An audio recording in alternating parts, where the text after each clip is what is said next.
Assalamualaikum warahmatullahi wabarakatuh. Alhamdulillah, alhamdulillahi rabbil alamin.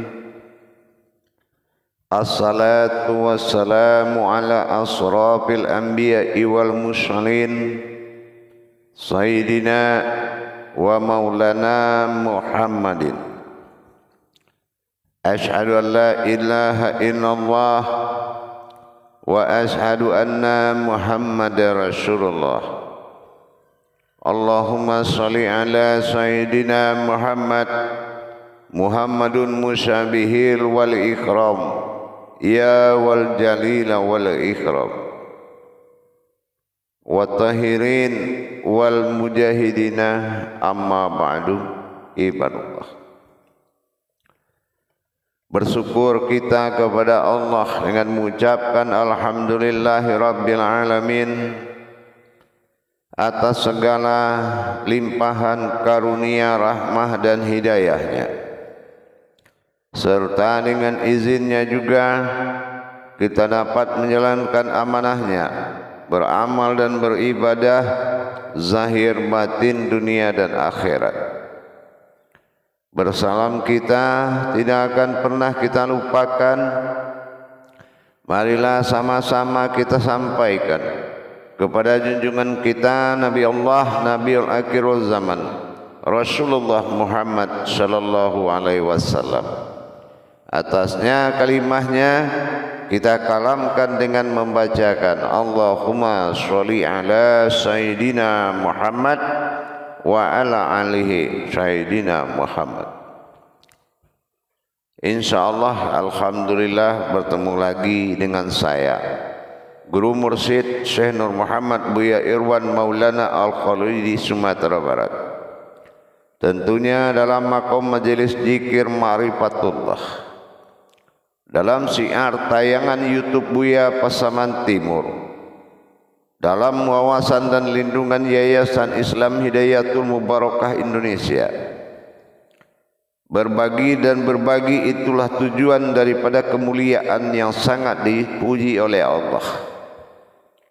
Demi meningkatkan iman dan takwa kita, marilah sama-sama kita saling isi, saling asah dan saling asuh dalam mencapai harkat dan martabat diri dan ibadah kita kepada Allah Subhanahu wa ta'ala. Dalam waktu dan kesempatan ini, saya Guru Mursyid akan berbagi wawasan dan ilmu pengetahuan demi tercapainya kemaslahatan ketuhanan kita kepada Allah, Tuhan yang mana dalam unjud tajalli kita semata-mata perjalanan kenyataan yang harus dijadikan. Bukan hanya mengetahui hakikat yang tidak bergerak, sama artinya kajian yang telah mati, tapi kajian hakikat yang bertajalli dan bertajalli dalam zatullah, sifatullah dan sirullah, menunjukkan kebenaran dan manfaat yang sangat besar bagi kita semuanya.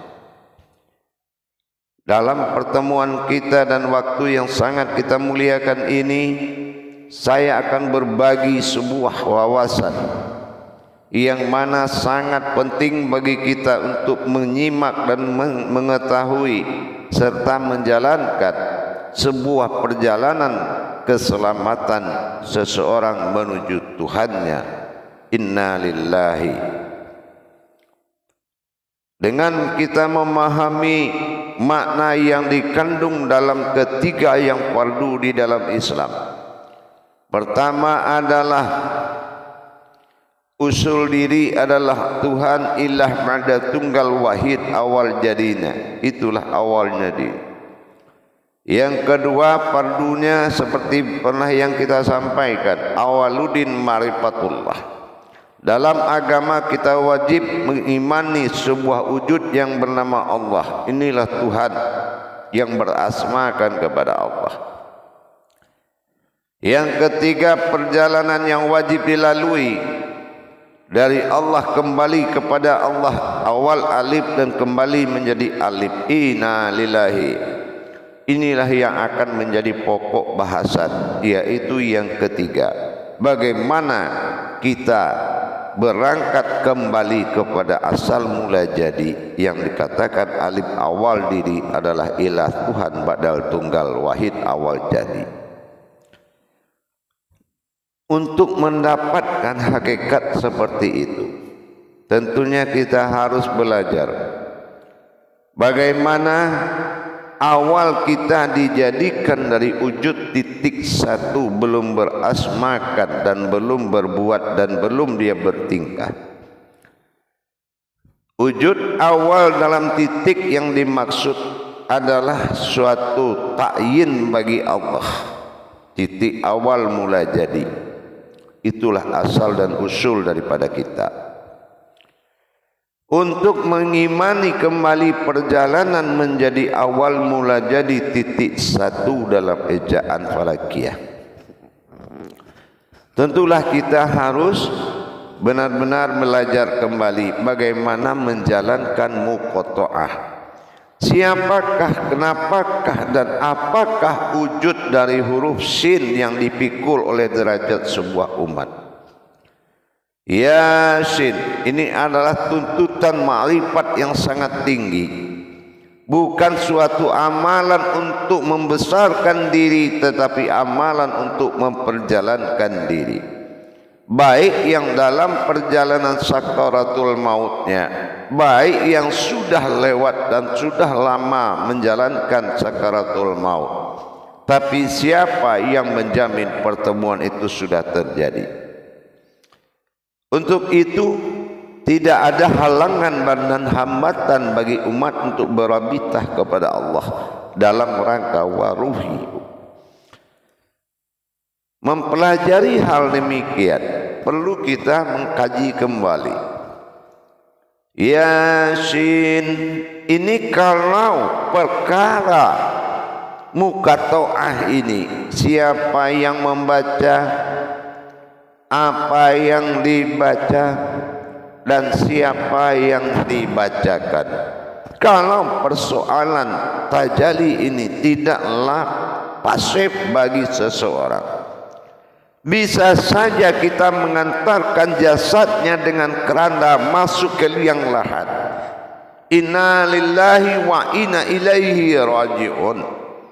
Tapi siapa yang bisa menjamin kalau innalillahinya juga selancar mengantarkan mayatnya ke dalam alam layang kubur? Siapa yang menjamin kalau sir Allah ini, batin Allah ini kembali kepada Allah, apa usungan kerandanya? Kalau kerandanya untuk sifat zahir dengan segala adab dilakukan, itu sama-sama kita sudah paham bisa dilaksanakan beramai-ramai dengan para sahabat dan kerabat kita. Tapi mengantarkan rohaninya kembali menjadi ruh Tuhan, ini perlu proses hakikat yang lebih dalam, perlu proses hakikat yang lebih nyata. Jangan nanti jasadnya berangkat, rohaninya tinggal sebagai arwah yang bergentayangan. Kalau kata kita dia sudah jalan, karena jasmaninya sudah diberangkatkan, bagaimana dengan rohaninya? Karena keberangkatan kepada Allah ini zahir dan batin. Batinnya inna lillahi rohani, dan wujudnya wa inna ilaihi raji'un. Yang bertuhan itu ilaihi raji'un, itu sudah kembali kepada proses lenyapnya batin ke dalam batin. Tapi innalillahi menandakan proses kembalinya wujud kepada wujud tunggalnya kembali. dan bagaimana memperjalankan titik tiga atau tiga wujud wajib menjadi satu wujud. Kalau yang berabita atau seorang mubaliknya tidak memahami, tidak bergerak mata batin yang memperjalankan rohani, bagaimana dengan wujud Al-Fatihah? Bagaimana ada hakikatnya yang sebenarnya? Jangan kita pikir dengan ditanamnya sebuah jasad ke dalam tanah, tidak mengerti maknanya. Apakah ia tanah itu tempat jasad? Bagaimana hubungan jasad dengan tanah? Bagaimana juga hubungan hayat tidak bergerak lagi, kembali putus af'al dan fi'ilnya, kembali dia kepada wujud asal mula dia jadi. Titik satu ilah badal tunggal, alif tersirat kembali pada tersirat badal. Maka dengan demikian kita benar-benar memahami kalam Yasin, yaitu hakikatnya apa? Yaitu hakikatnya adalah qalbi. Sesungguhnya kodrat hati adalah tempat bermohon kepadaku.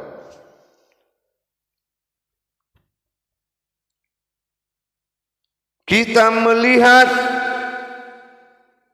laksana kita melihat matahari, tentulah ada hawa di dalam matahari dan wujud yang menjadikan kelihatannya matahari itu bisa terlihat. Begitu juga dengan kita melaksanakan muqatta'ah Yasin. Kembali kita menghakimi Al-Quran. Apa yang dikata Al-Quran? Wal Quranil Hakim. Al-Hakim asal tanah mulai jadi jasad yang wujud yang berhayat.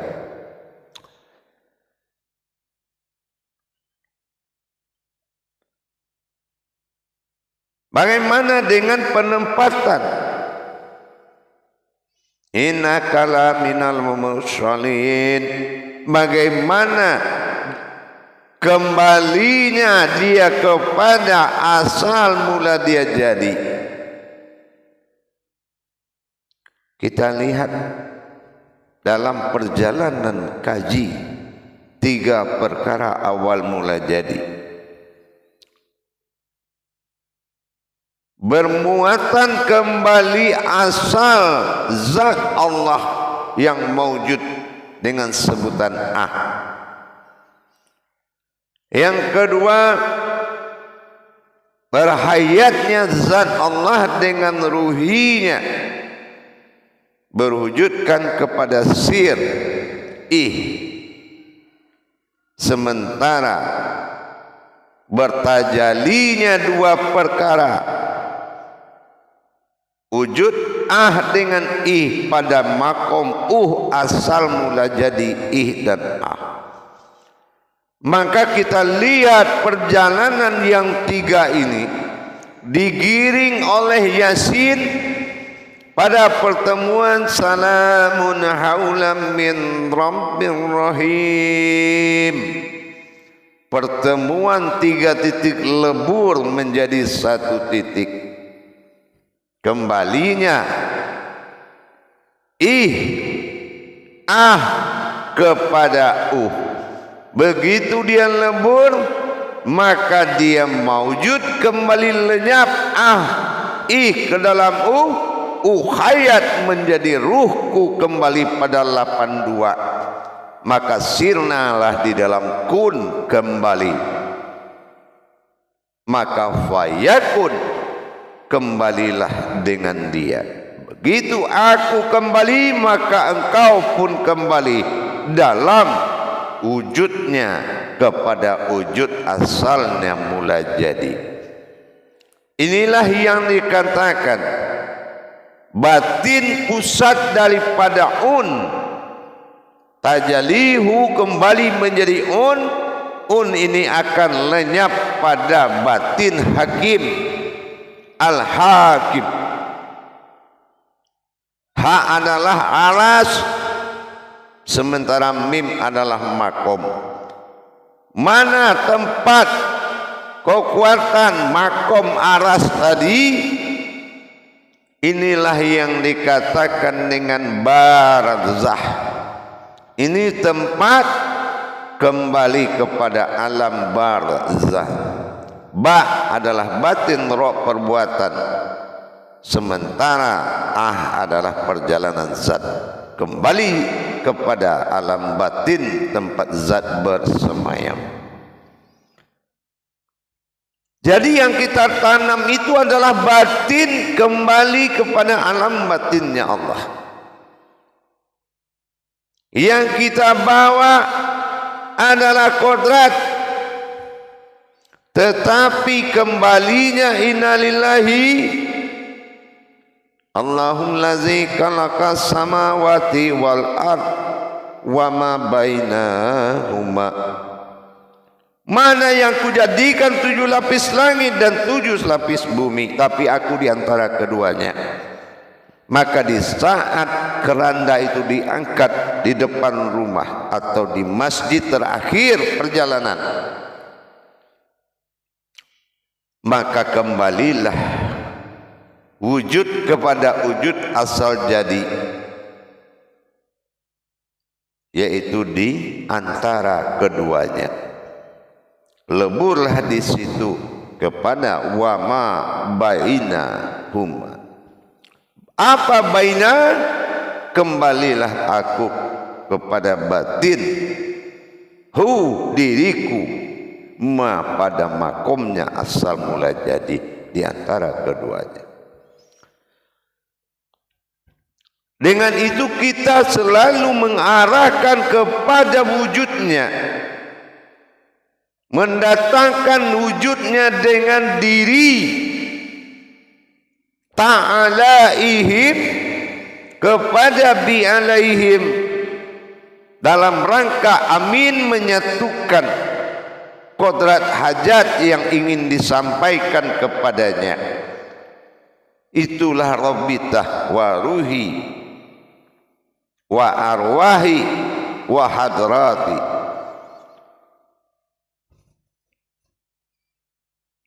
Pertemuan antara ta'alaihim bi'alaihim dengan rabbitah tersebut.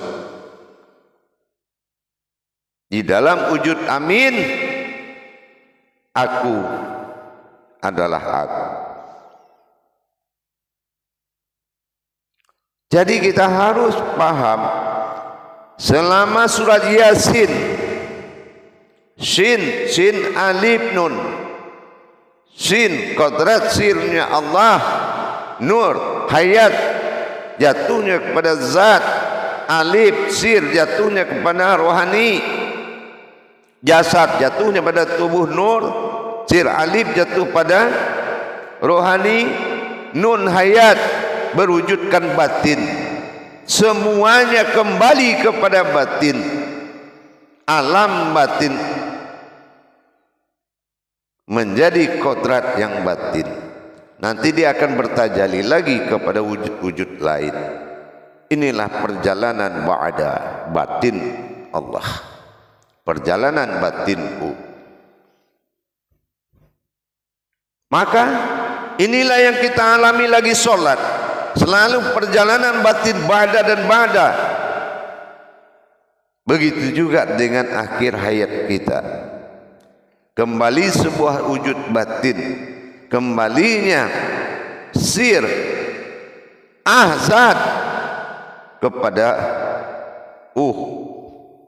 inilah yang akan kembali berderajat aku, maka kembalilah dia menjadi aku kembali dalam bentuk aku adalah aku. Dengan demikian titik satu lenyap dengan keakuan, dengan catatan siapa yang membacakan itu, yang dibaca, yang membacakan adalah anta alaihim, an'amta alaihim, membacakan bi alaihim kepada rohaninya, dan menatap pertemuan yang tiga kembali kepada wujud asal mula jadi.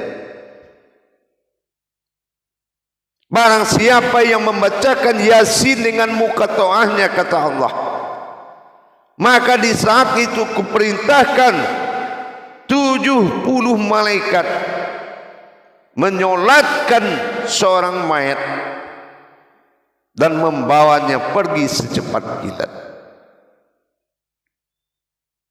Adakah kita pernah memahami apakah rohani itu, innalillahi itu memang sudah kembali menjadi alim? Yang ada sudah kembali kepada tiada. Awalnya tiada, wujud pada dunia ada, kembali kepada tiada. Sirnanya di dalam wujud, kembali dia menjadi aku. Titik 3 Yasin. Pernahkah kita mengamalkan wujud dan karena dengan berasal dari maka inilah yang akan mewujud dalam maka dia kembali kepada keakuannya. Ini sangat penting sekali. Meskipun belum ada dan sudah ada Sayyidina Mursalin, ini perjalananku yang mutlak. Makanya Yasin itu menjadi qasamullah, keputusan Allah. Kalau tidak ada muatan hakikat di dalam syariat tadi, berarti belum ada ketetapan Allah, atau dikatakan dengan qasamullah terhadap seorang mayat.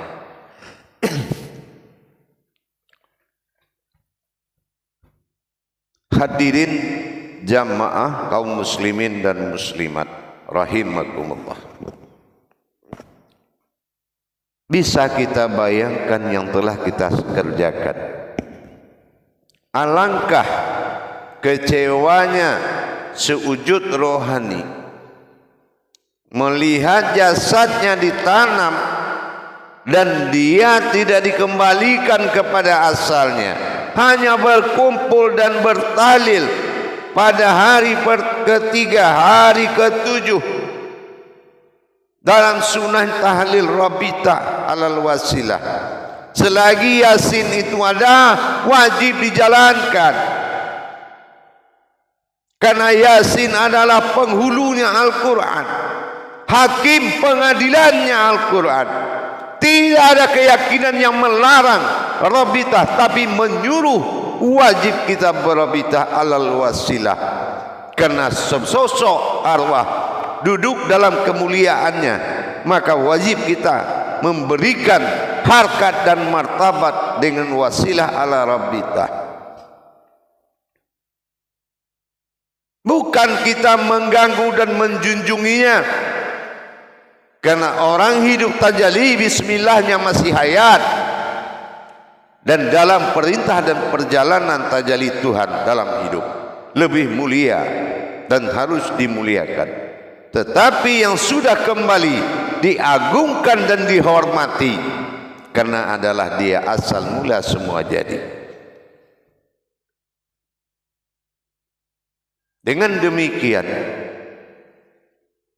apabila kita memiliki orang tua yang sudah berpulang ke rahmatullah, maka pertemukanlah terus. Oh, kenapa Bu ya, dia sudah lama? Satu hari akhirat itu 1000 hari dunia. Tidak ada lama, paling belum berapa hari. Tidak ada cepat dan lambat di mata Allah. Yang ada hanya kebenaran jadi atau terjadi. Laksanakan di kala maghrib yang paling tepat di antara dua waktu siang dan malam. Alam mati adalah alam maghrib, maka diwajibkan kita bertawasulan setelah solat maghrib, dan tidak diwajibkan setelah solat yang lain, karena solat di alam mati hanya ada maghrib yang berarti kan mati. Kita laksanakan itu. Ini tidak habis ditanam petantang petenteng mengingat masa kenangan di dunia, menangis mengat kenangan karena dia meninggalkan dunia. Maka kita terbayang waktu hidup dia di dunia. Tapi apakah kita pernah berpikir, apakah rohaninya sudah menjadi ruhku, kata Allah? Apakah dia sudah kembali menjadi ruh yang hak kepada Allah? Allah tidak di dalam tanah.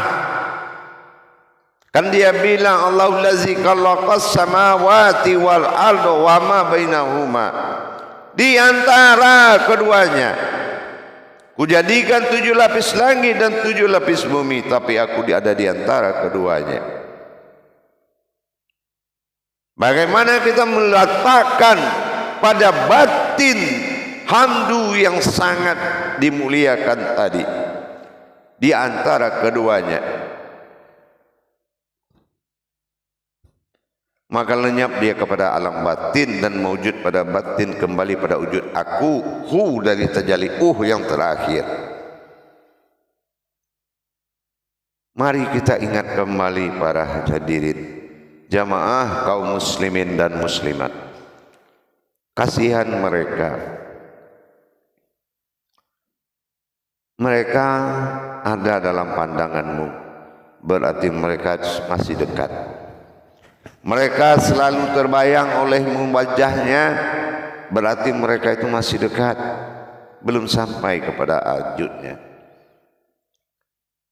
Gampang sekali teringat, berarti mereka masih dekat.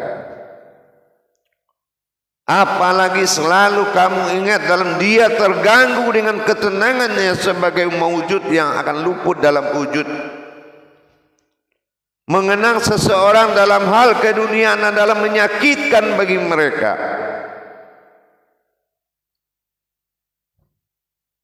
Maka jangan kita mengenang melebihi rasa kepada mereka. Hormatilah kalau kita pernah bersamanya, dan jangan tempatkan akalmu dalam berkerinduan dengan seorang arwah, tapi jadilah ke suatu kebahagiaan. Kalau memang kita sayang, dia sudah di sisi Allah, berarti yang akan menjemputmu sudah ada. Maka bahagialah kamu. Bukan kamu hanya mengenang membuat dia tidak tenang, apalagi berbuat salah yang membuat dia yang disiksa. Orang tuakah atau anak? Dengan kita berbuat batil, berbuat salah, dia disiksa oleh Allah karena kita dititipkan kepadanya.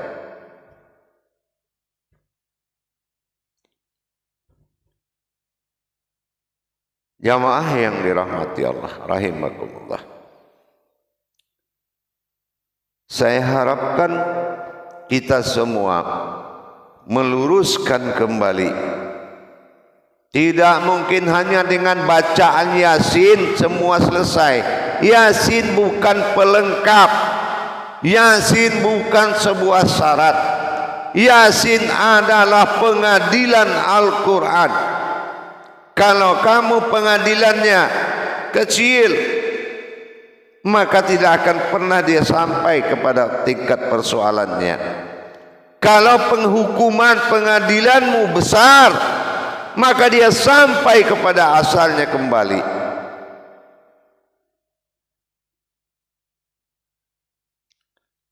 Apa yang kamu putuskan, apa hasil pengadilan Yasinmu? Menangkah dia, kalahkah dia, tergantung ilmu yang ada dalam Yasinmu, tergantung pertajalian mata batinmu mengantarkan sesosok batin kembali kepada wujudnya. Pengadilan ada di tanganmu. Di Qasam Yasin Allah serahkan, silakan kamu adili sendiri, dan akulah yang maha adil. Kita berpikir lagi, hadirin dan jamaah, apakah beliau itu sudah sampai ke sisi Allah? Apakah dia hanya sebuah wujud yang disimpan dalam tanah?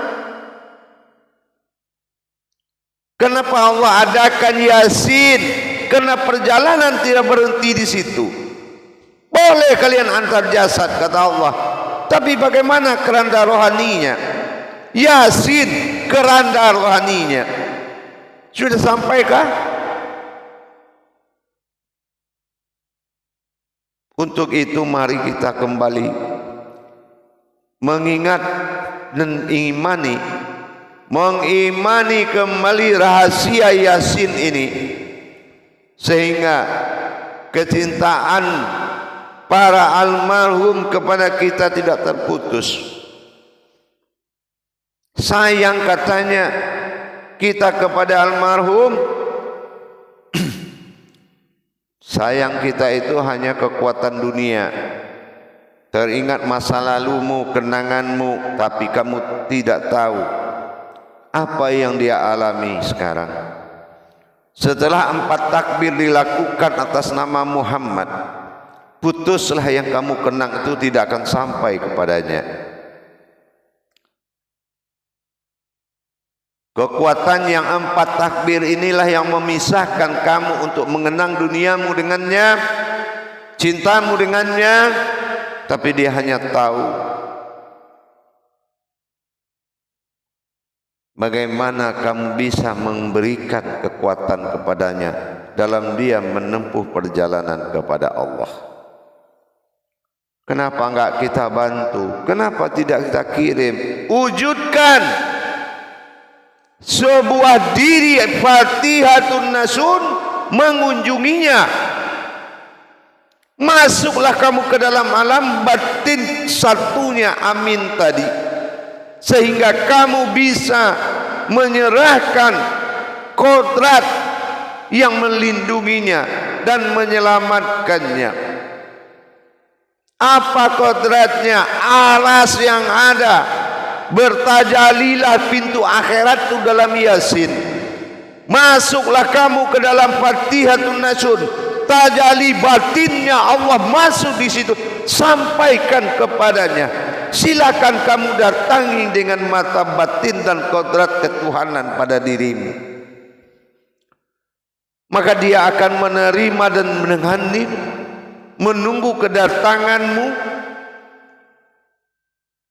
berupa hidayah dan karomah, berwujudkan dirimu yang datang membantunya. Inilah Fatihatun Nasun, tajalli Tuhan berwujud umat.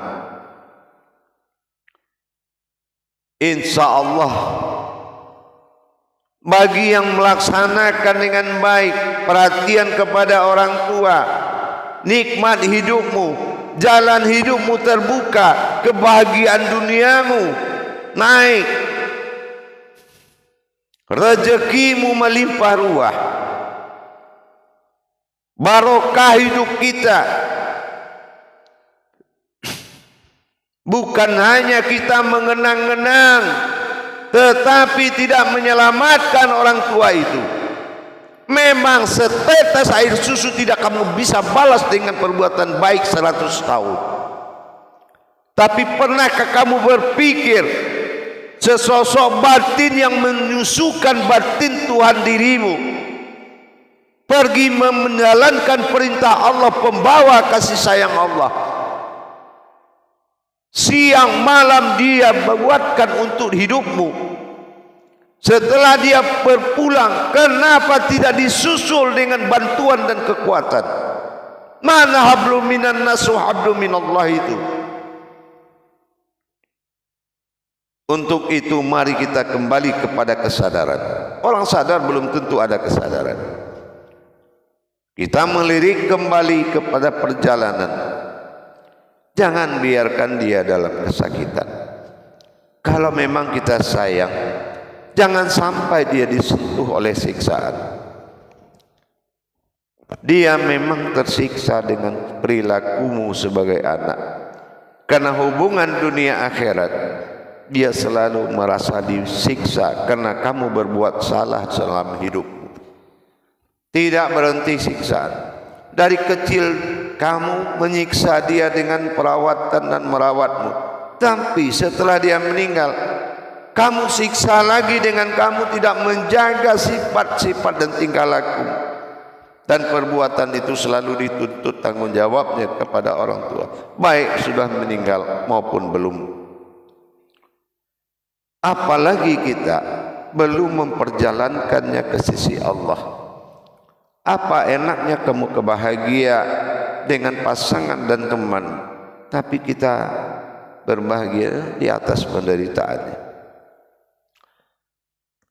Mari kita mendalami hakikat Yasin, yang mana itu adalah mutlak. Yasin itu muqatta'ah, dan dia bersifat qasam, pengadilan Allah. Jangan kamu layani dengan pengadilan yang kecil, tapi layanilah dengan pengadilan yang besar dan memenangkan dia dalam perjalanan pengadilan tersebut. Al-Hijjah itu ada, pengadilan akhirat itu ada Al-Hijjah. Maka kamu harus sidang terus, laksanakan sidangnya sampai dia menang ke sisi Allah. Lakukan hakikat Yasin itu yang sebenar. Insya Allah beliau akan selamat. Anakkah itu, bapakkah itu, ibukah itu, saudara kita kah? Insya Allah jamaah.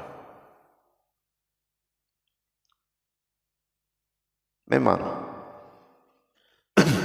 ada yang merasa bahagia dan merasa merdeka dengan kepulangan dan kepergian orang tuanya.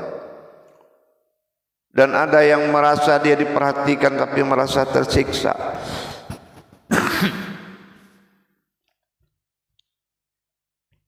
Mari kita taubat kepada Allah. Mudah-mudahan tidak akan ada perubahan hati bagi seorang orang tua kepada anaknya. Memang dalam hidup mungkin dalam saksi dan bentuk ujub yang nasib yang berbeda, terjadi pertingkahan dan perlakuan yang berbeda.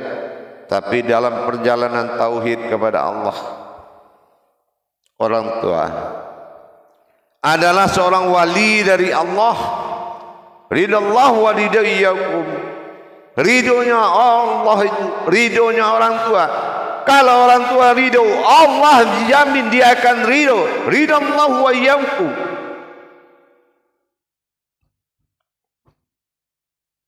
Suatu saat juga kamu akan mengalami apa yang dialami orang tua.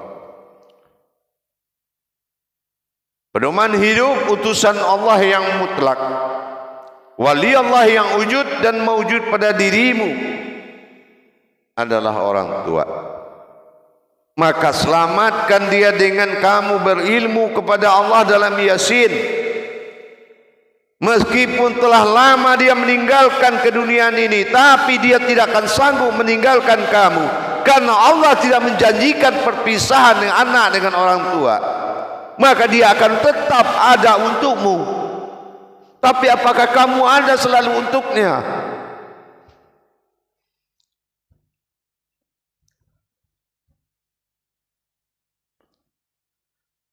Untuk itu para hadirin dan jamaah,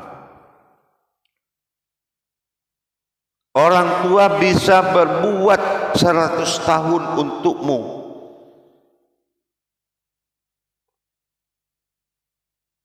tapi kita belum tentu bisa berbuat satu kali dalam 100 tahun.